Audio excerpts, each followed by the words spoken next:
గతంలో ప్రతిపక్షం బలహీనంగా ఉండేది తెలంగాణలో. ఇప్పుడు ప్రతిపక్షం సంఖ్య పెరిగింది కాబట్టి బలంగా ఉందని ఆల్మోస్ట్ 5-6 సీట్లు 10 సీట్లు తప్పితే ఆల్మోస్ట్ బలమైన ప్రతిపక్షం. ఈ ఎన్నికల్లో అన్ని రాష్ట్రాల్లో మంచి ఫలితం ఏంటంటే మొత్తం మీద బలమైన ప్రతిపక్షాలు అన్ని చోట్ల ఉన్నాయి. ప్రతిపక్షం పూర్తిగా నిర్వీర్యం కాల. కొంచెం మధ్యప్రదేశ్లో తగ్గింది కానీ అక్కడ కూడా 60-70 మంది ఉన్నారు. అలాగే ప్రజల తీర్పు కూడా విస్పష్టంగా ఉన్నది. కాబట్టి మళ్ళీ బేరసారాలు, ఈ ఈ బస్సులు, క్యాంపులు, ఈ గొడవలు లేవు. ఆ మేరకు సంతోషపడాలి. అంటే తెలంగాణ వరకు చూసుకుంటే అధికారంలో రావడానికి కావాల్సిన పాస్ మార్కులు మాత్రమే ఒక పార్టీకి ఇచ్చి ప్రతిపక్షాన్ని బలంగా ఉంచారు కదా ఓటర్లు. ఇప్పుడు సీట్లలో కొంచెం తేడా కనిపిస్తుంది కానీ ఓట్లలో 2% అయితే అంతే, 39-37%. మరి 61% మంది మీకు ఓటు వేలా మర్చిపోబోకండి. అదే అంటే ఓటర్లు రావట్లేదు కదా సార్, చాలామంది చదువుకున్న వాళ్ళు కూడా రావట్లేదు. వచ్చిన వాళ్ళు 61% మీకు పడలా. పోలింగ్ అయిందా అంటాం. కాబట్టి అద్భుతమైన అనుకోవద్దు. కానీ కాదు కదా. అవతల వాళ్ళ ప్రవర్తన తీరు నిరసించిన తీరు ఒకటి, వాళ్ళు చేసిన తప్పిదాలు. అవును, ఎమ్మెల్యేలను కనుక ప్రజల్లో ఆదరణ లేని ఎమ్మెల్యేలను మార్చేసినట్టయితే బహుశా ఇంకో రకంగా ఉండేది. అదే కాబట్టి కొంచెం నమ్రత కావాలి. నెగ్గితే పొంగిపోవటము, నెగ్గకపోతే కుంగిపోవటము అది ప్రజాస్వామ్య రాజకీయం కాదు, హుందాతనం కావాలి. తెలంగాణలో బీజేపీ బలపడింది అంటారా మీ అబ్జర్వేషన్? కేస్ స్టడీగా చూస్తే అంకెల ప్రకారం చూస్తే అసెంబ్లీతో పోలిస్తే బలపడింది, పార్లమెంట్తో పోలిస్తే తగ్గింది కదా. అదే అంటే మళ్ళీ పార్లమెంట్ ఎన్నికలు ఉన్నాయి. గత లోక్సభ ఎన్నికల్లో ఇంతకంటే ఎక్కువ ఓట్లు వచ్చినాయి.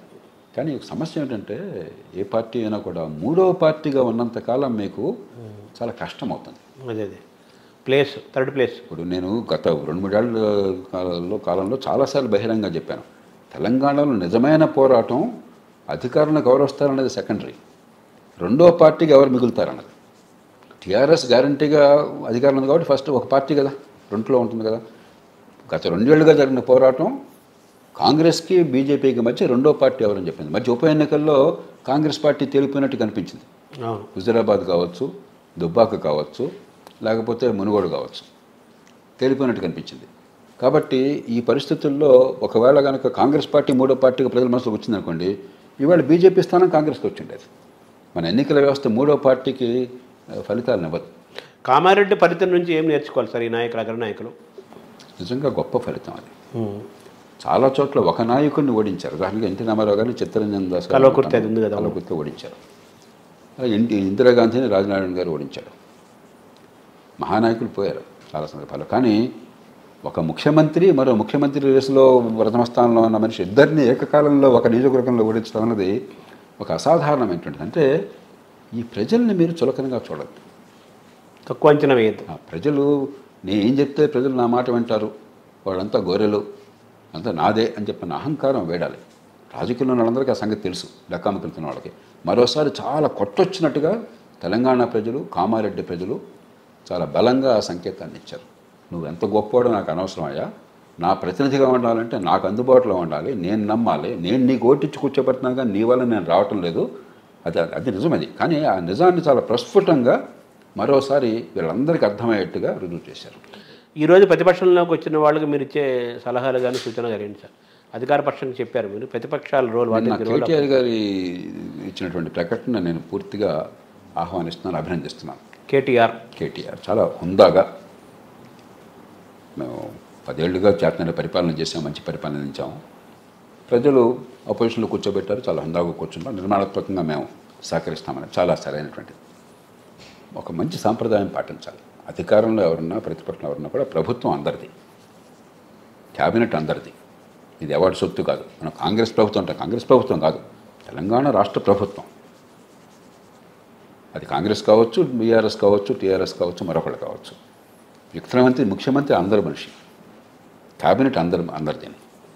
రెండోది, ఈ రాష్ట్ర సమస్యల పరిష్కారం బాధ్యత ప్రభుత్వం మీద ప్రధానంగా ఉంటుంది. కానీ శాసనసభలో ఉన్న వాళ్ళందరూ పూనుకోవాలి, సభ బయట ఉన్నాడు మనంతా పూనుకోవాలి. మన రాష్ట్రం ఇది.